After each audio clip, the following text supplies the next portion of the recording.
Hey everyone. So, picture this. You just won a world war, but your country's in ruins and your empire is starting to fall apart.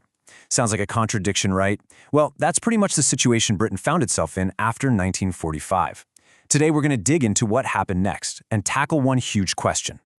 Now, on the surface, this question seems pretty simple. Did Britain decline after World War II? I mean, they were on the winning side. But as you'll see, the decades that followed were just packed with massive change. So was it really a story of a great power just fading away? Or was something else, something more complicated going on? Let's get into it. Okay, so to really get our heads around this, we have to go back to where it all began. 1945, right at the end of the war. Britain had won, yes, but it was, for all intents and purposes, a nation on its knees. I mean, just look at the state of things. The reality on the ground was staggering. Cities were just scarred from the bombing raids. There were shortages of everything. And financially, the country was basically bankrupt from paying for the war. Victory, it turns out, came with a really high price tag. And this whole period became known as the Age of Austerity. It's kind of hard for us to imagine today, but the government literally had to hand out coupons just so people could get their basic necessities. And we're not talking about fancy things here. We're talking about essentials, food, clothes, and believe it or not, even bread was rationed for a while. Just wild. So while all this struggle was happening at home, the same kind of story was playing out on the world stage. And this is where that argument for decline really starts to gain some steam. You see, the years after the war saw the British Empire unraveling at an incredible speed. Country after country started demanding and winning their independence.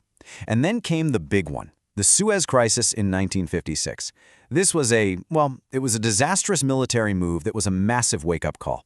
It showed the whole world, and more importantly, it showed Britain itself, that it just couldn't act like a lone superpower anymore.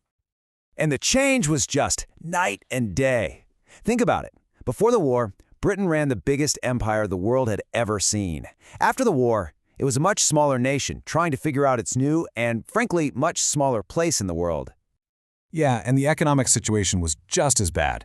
To even begin to pay its war debts, Britain had to start selling off its assets abroad. It was so broke that it had to take out huge loans. It even had to accept aid from the American Marshall Plan.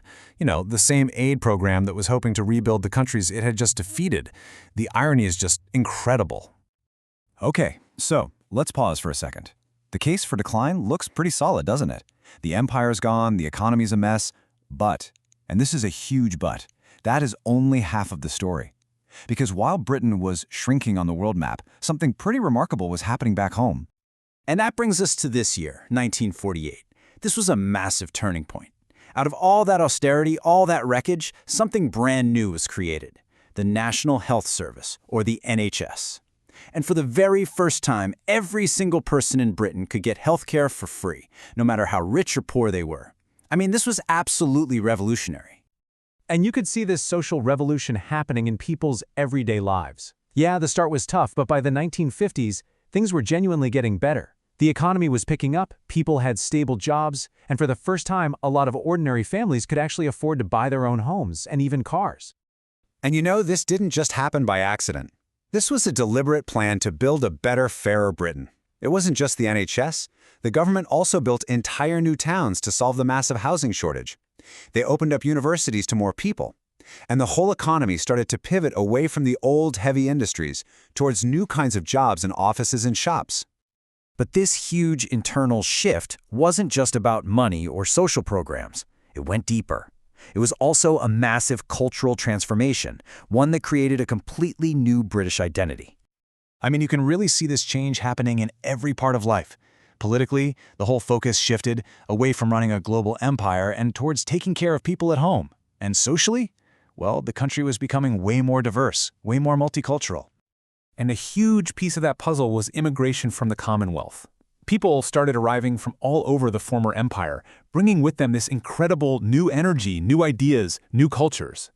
This is the era when something like an Indian curry stopped being exotic and started becoming a British staple. It just enriched life there in so many ways. And at the exact same time, you've got this youthquake shaking everything up. Seriously, for the first time ever, teenagers had their own money to spend and their own distinct culture. You had this explosion of new music, new fashion. It gave us iconic subcultures like the Teddy Boys, the Mods, and the Rockers. And they were all about challenging the old, stuffy traditions of their parents. So, let's circle back. Where does all this leave us? On one side, you have a shrinking empire. On the other, you have this vibrant, fair society being built from the ground up. So what is it? Decline? Or something else entirely? All right, let's lay it all out. It's like a tale of two Britons, right? The argument for decline is pretty straightforward. The empire was gone, global influence was way down, and the economy was in serious trouble. But then you have the counter-argument, which is just as powerful. Huge advances in healthcare and education, a better quality of life for millions, and this brand new, dynamic, modern culture taking root. So here's the bottom line. When you actually look at the whole picture, the word decline it doesn't really seem to fit, does it? This wasn't a simple story of losing something. It was a much more complex and, yeah, messy story of a country adapting to a totally new world by basically reinventing itself from the inside out. And that really leaves us with one last big question to chew on. How should we measure a country's success? Is it about the size of its empire or its power on the world stage? Or is it about the health, the happiness, and the opportunities it gives to its own people? Something to think about. Thanks for joining me for this one.